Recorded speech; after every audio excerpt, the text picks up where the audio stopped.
Plugin of the week is the Slate Digital FG73 and FG76. This is part of the virtual mix rack and part of the Slate collection.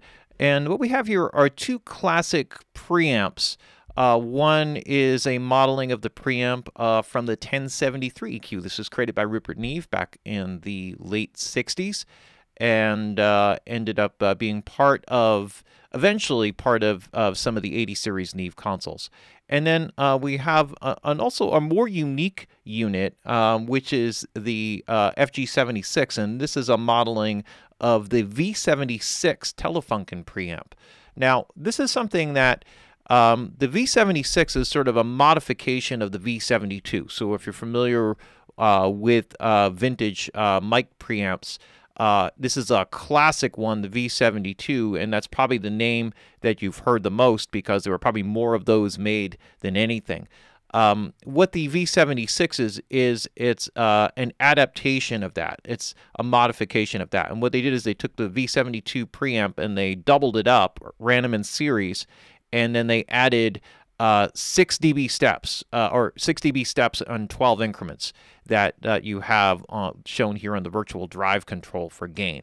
Now, the way that these plugins are modeled and the way that they're set up is that you just drag them in just from the left, so they'll show up with all of the other plugins that you have as part of your virtual mix rack. And the idea here is that you're really going for harmonic distortion or a tonal character.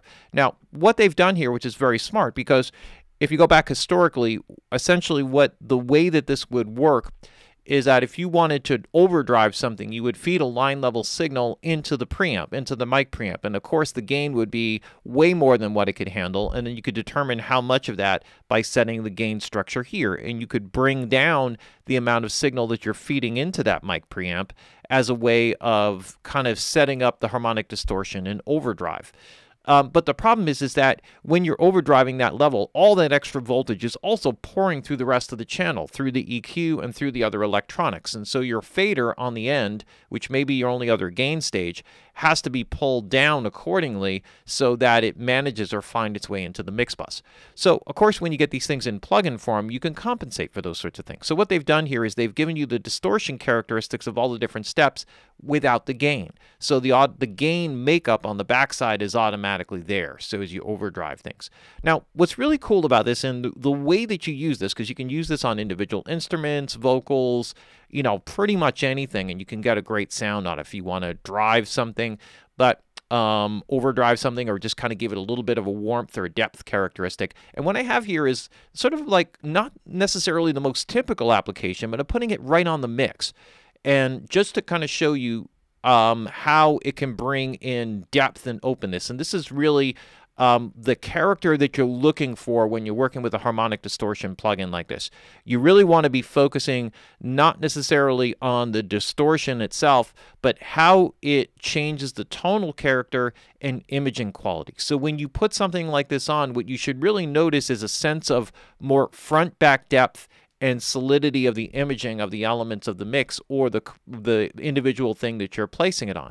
And so let's just have a basic listen here. So what I have is just the FG73 placed in here, and I'm going to bypass this in and out so you can kind of get a sense of what this is all about. I'm going to kind of move up here to where the drums are happening.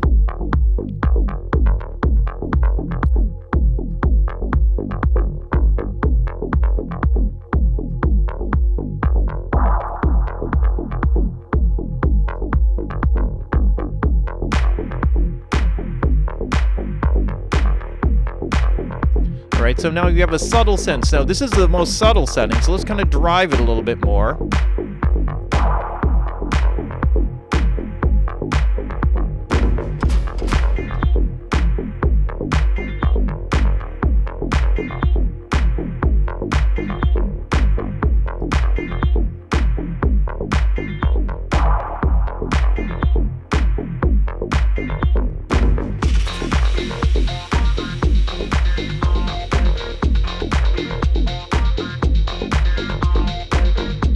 And now you notice that this is not like an aggressively overly warm or I'm sorry, like distorted type of sound, which which might be what you're thinking. Like if you were actually drove a line level signal with a preamp setting like this, it would be, you know, pretty extreme distortion. What this is doing is it's kind of giving a little bit more of the harmonic characteristics, so you can use it more as a little bit of a tonal shaping kind of thing. So if you really listen to this, and I'm going to A/B it out here in and out with the number 50 setting, you're going to hear some of this kind of depth and openness that sort of finds its way in. And notice like the clarity of the imaging quality. That's kind of the character that we're going for with this.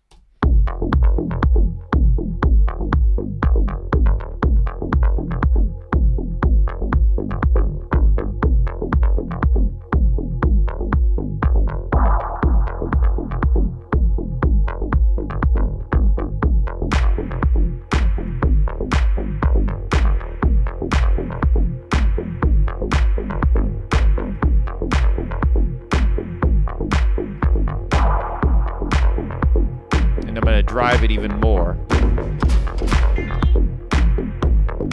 Now you can start to really hear the overdriving characteristic.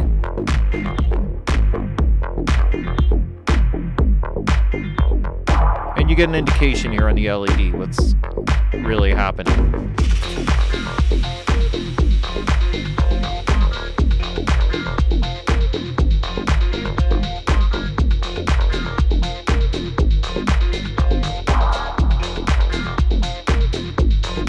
So there, just to kind of give you an idea of like the kind of depth and warmth that you can get, particularly from those Neve transformers and that whole preamp stage. Really cool, really cool. Very nice emulation there. Very usable. Now, on the other end, the FG76, which is the V76 preamp. Now, this has the original actually, I believe, actually had tubes. So I believe the V76 is an all solid state component, and there are no tubes in it. But I believe the original V72 was situated or created having tubes built into it. I'm almost positive about that.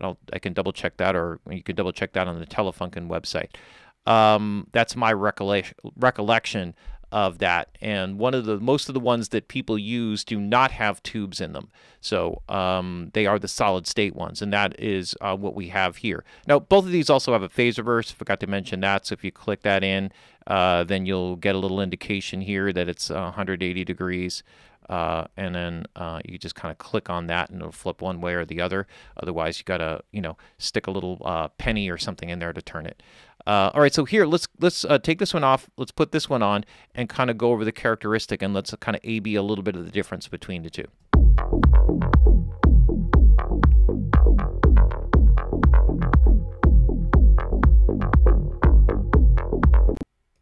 Oops, a little CPU hit.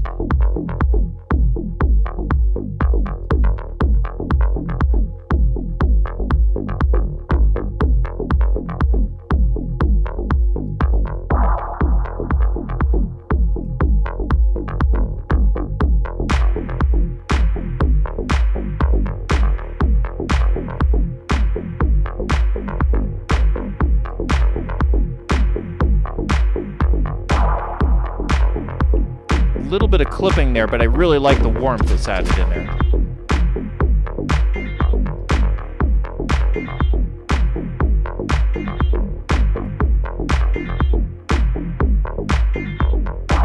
So you notice that the gain and bypass in and out is actually pretty well balanced.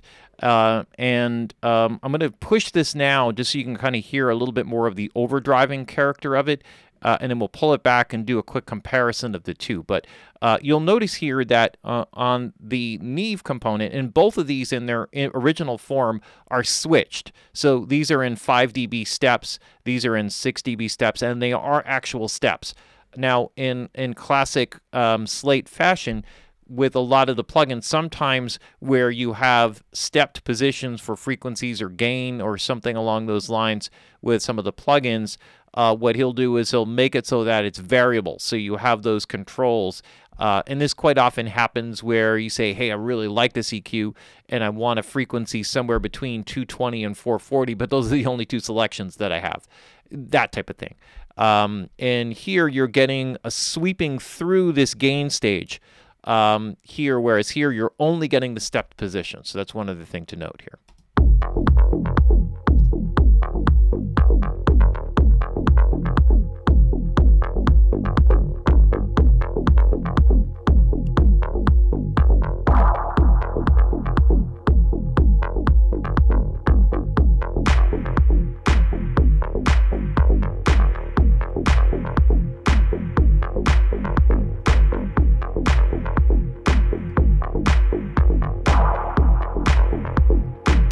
To do an A-B between the two.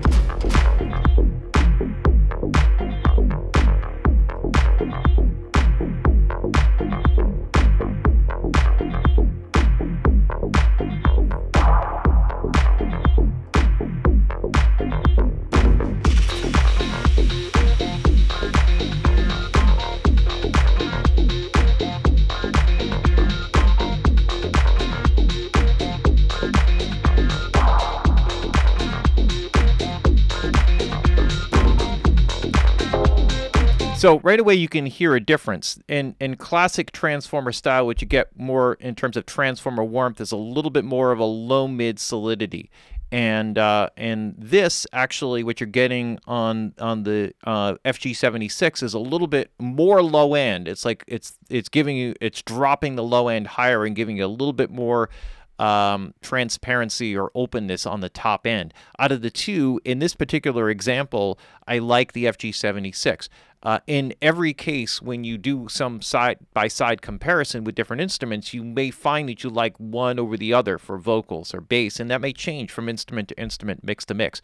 But a great way of tonal coloration and a classic tool. So if you really focus in, again, just very quickly, on the depth and the imaging characteristics, if you focus on that aspect of the plugin, then you really get what it's all about. It's not necessarily about the distortion per se, or the audible distortion. That's a great side effect that actually is really well balanced and not so far over the top that it makes it unusable. Very powerful, really cool plugins, both of them, and nice additions to the virtual mix rack. All right, there you have it. There is the Slate Digital FG73 and FG76.